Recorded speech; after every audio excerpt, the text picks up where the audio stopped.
TikToker যেই মেয়েটা, এই অসভ্য, এই নির্লজ্জা, এই বেহায়া, সে যদি তোমার বউ হয়েই আসে, তারে দিয়ে তুমি কিরবা?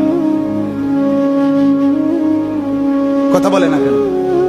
তারে দিয়ে তুমি কি পাইবা? বুঝা, তার থেকে তুমি ভালোবাসা কেমনে পাইবা?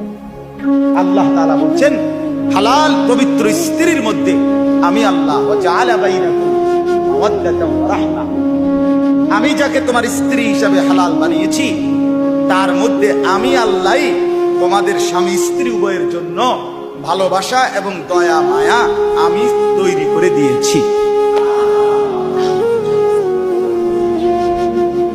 আমি দিয়েছি।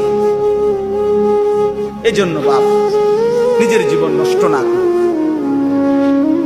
হায়াত নষ্ট না করে, ছেলেরা অনুরোধ করছি ভাইয়া, অনেক ছেলে মাশাআল্লাহ এই প্রচন্ড গরমের ভিতরেও আপনারা আসছেন, আল্লাহর ঘর মসজিদে মহব্বতে বসছেন। আমি আপনাদের এই ভালোবাসাকে কদর করি, মহব্বত করি, সম্মান করি। আপনারা এই ভালোবাসার দাবিতে বসলেন। আপনাদের কাছে অনুরোধ, ছেলেরা তোমাদের কাছে অনুরোধ, হায়াতের কদর করো ভাইয়া। জিন্দেগি যেন নষ্ট না হয়, আর কোনোদিন রাত ফিরবে না।